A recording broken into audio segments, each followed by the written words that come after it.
Olá, que bom estarmos juntos mais uma vez. Espero que esteja tudo bem com você. Neblinas extremamente estranhas, semelhantes a um pó branco, apareceram no hemisfério norte do nosso planeta. Diversos internautas postaram vídeos do que eles chamaram de nevoeiro químico, já que não parece um fenômeno natural e comum. Ao mesmo tempo, aviões sofrem para pousar e voar em alguns países. Será que tudo isso é causado pelo Projeto HAARP? Vamos descobrir nesse vídeo. Moradores dos Estados Unidos, Canadá e Reino Unido relataram avistar uma misteriosa e densa neblina acompanhada de um forte cheiro semelhante a compostos químicos queimando. Vídeos postados em redes sociais mostram um nevoeiro cobrindo várias comunidades, algo semelhante ao que aconteceu no ano passado. Em 2024, neblinas chegaram a afetar mais de 70 milhões de pessoas nos Estados Unidos e no México. Estados como Texas, Wisconsin, Flórida, Virgínia, Nebraska e vários outros foram impactados. Alguns emitiram alertas de neblina. Uma moradora da Flórida contou ao jornal Daily Mail que se sentiu mal após ficar exposta à neblina por 10 minutos, quando precisou ir ao posto de gasolina. A mulher disse que, uma hora depois, passou a espirrar bastante e ficou com os olhos inchados. Segundo o Economic Times, ela se sentiu febril e teve cólicas estomacais. Uma outra pessoa que presenciou a neblina na Flórida disse que a parte mais estranha era o cheiro, que parecia um odor após uma série de fogos de artifício serem disparados, ou seja, algo aparentemente químico e tóxico. O fenômeno interferiu em voos e aeroportos de várias regiões. Um Airbus A321neo da Wizz Air protagonizou um episódio inusitado do aeroporto de Cracóvia, na Polônia. A aeronave realizou 27 voltas ao redor da cidade antes de desistir de pousar por causa da densa neblina. A poluição do ar é uma das mais altas na Europa e piora nos meses de inverno, pois a população utiliza mais carvão e madeira. A cidade polonesa até implementou uma proibição desses combustíveis para mitigar a poluição. Mesmo assim, o nevoeiro persistiu como um desafio, principalmente nas estações mais frias, quando as condições climáticas se tornam mais severas. No último sábado, 88 voos foram cancelados por causa da neblina e muitos outros foram desviados para outros aeroportos. No dia 29 de dezembro, o A321neo partiu de Katowice com expectativa de um breve voo de 21 minutos. No entanto, a situação se transformou num grande estresse para os passageiros, já que a aeronave entrou num padrão de espera que parecia interminável. Conforme dados do serviço de rastreamento de voos AirNavRadar, a aeronave fez 27 padrões de espera sobre Cracóvia numa tentativa frustrada de pousar. A neblina espessa levou os pilotos a retornar para Katowice. O tempo total gasto da decolagem até o retorno, em vez de durar 21 minutos, foram de 3 horas e meia. Se você levar em conta que o Airbus consome 1.900 quilos de combustível por hora, entenderá que o prejuízo foi grande. O nevoeiro também perturbou aeroportos holandeses e britânicos. O aeroporto de Heathrow, em Londres, um dos mais movimentados da Europa, aconselhou os passageiros a informarem-se junto às suas companhias aéreas sobre eventuais atrasos.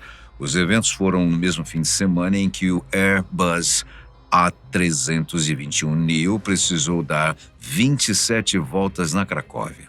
O aeroporto de Gatwick, também em Londres, avisou que alguns voos poderiam sofrer atrasos durante o sábado e pediu desculpas pelo incômodo. Os voos sofreram atrasos de até 3 horas na sexta-feira por causa das condições climáticas de neblina. Pelo menos 40 voos do aeroporto sofreram atrasos. O Met Office, Serviço Nacional de Meteorologia do Reino Unido, informou que a existência de espessas manchas de nevoeiro podem reduzir a visibilidade para apenas 100 metros em algumas zonas do país. O Met Office disse que os viajantes deveriam permitir um pouco mais de tempo para as viagens e avisou os condutores para terem cuidado redobrado. A principal organização de controle de tráfego aéreo do país declarou que as restrições permaneceriam em vigor nas zonas com fraca visibilidade. Vários outros aeroportos europeus também sofreram perturbações.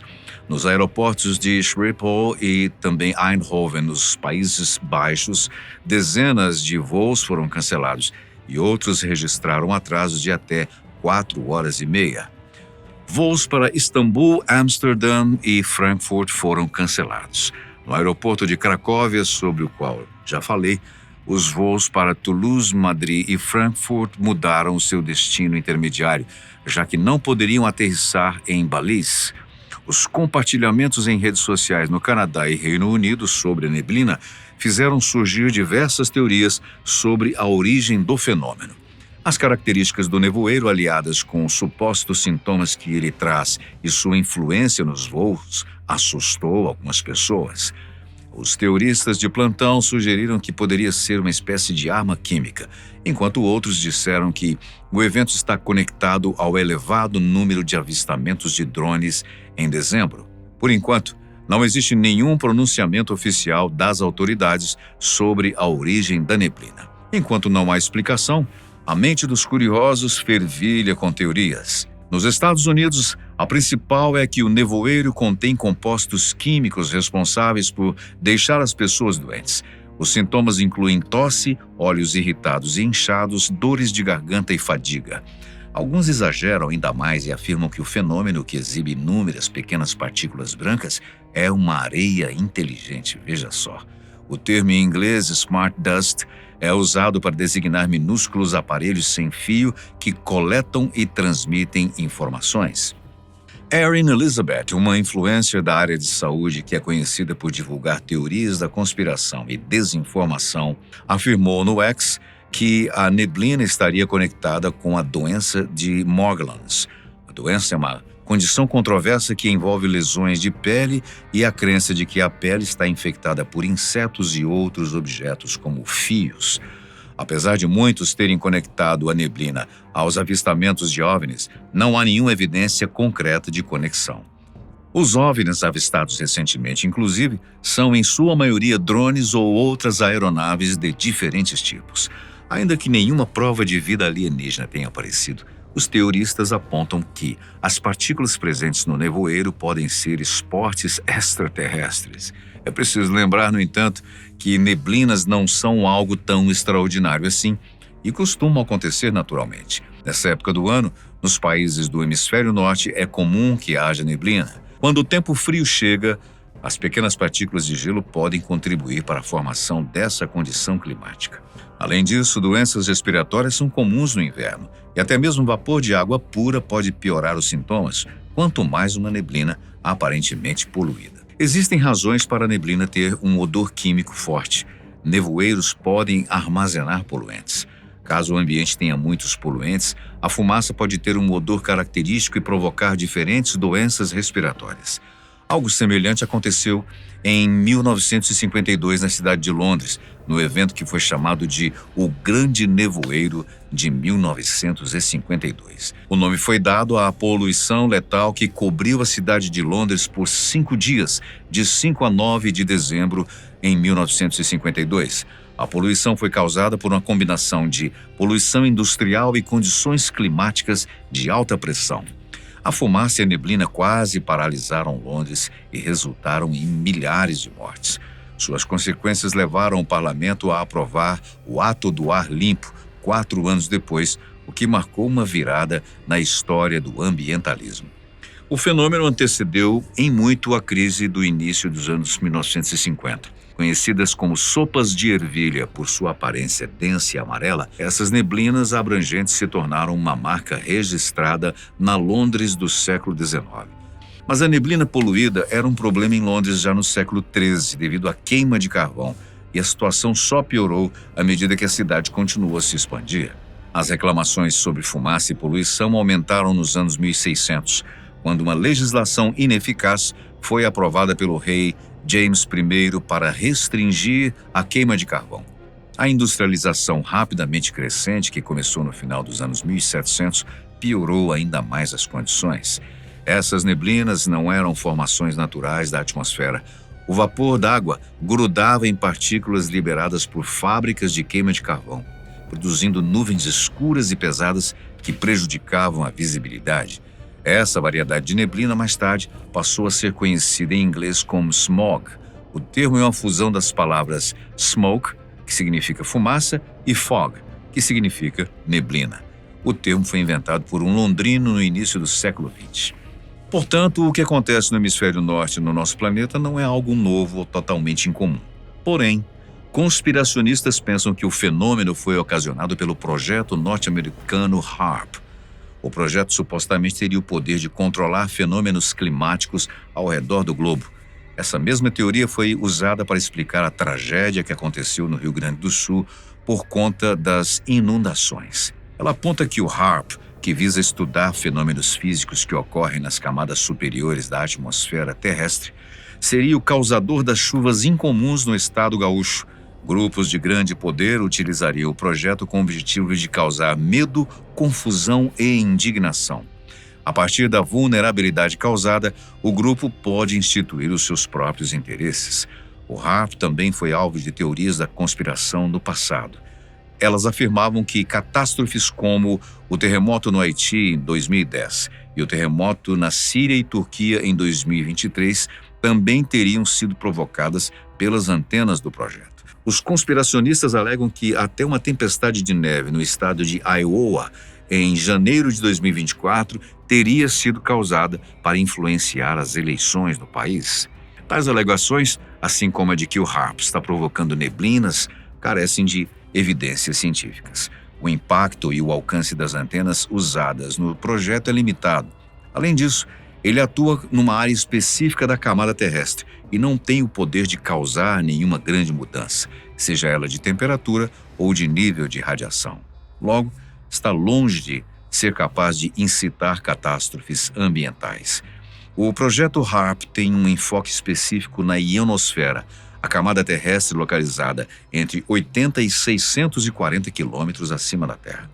A região serve como uma fronteira entre a atmosfera inferior, onde vivemos, e o espaço exterior. Tiago Rangel, professor de Física da Atmosfera do Programa de Pós-Graduação em Tecnologias Ambientais da UFMS, explica que essas características impedem o HAARP de influenciar eventos climáticos. Não existe a chance de qualquer evento climático ser desencadeado em uma camada atmosférica tão elevada, já que nuvens e correntes de ar são formadas na troposfera, ou no máximo na estratosfera, que são as camadas mais baixas, até cerca de 20 quilômetros de altitude. Segundo ele, as antenas HAARP não influenciam tais fenômenos em qualquer escala. O projeto atualmente é coordenado pela Universidade do Alasca, mas antes de 2014 era gerenciado pela Força Aérea e Marinha dos Estados Unidos. Seu objetivo é entender como as transmissões de ondas de rádio interagem com os elétrons e íons livres na ionosfera. O conhecimento será usado para aprimorar sistemas de comunicação como Wi-Fi, internet móvel para celulares e aplicativos baseados em localização. Por ser um projeto que emite ondas na ionosfera, as pessoas tentam criar essa ligação muito remota de que seria possível influenciar o clima em grande escala. Avalia Enio Pereira de Souza, professor da Universidade Acadêmica de Ciências Atmosféricas da Universidade Federal de Campina Grande. As teorias da conspiração geralmente surgem assim, juntando elementos difusos e tentando dar sentido a eles. A base da pesquisa está no Alasca e consiste em antenas transmissoras de alta potência e frequência chamadas IRI. A sigla em inglês significa Instrumento de Pesquisa Ionosférica.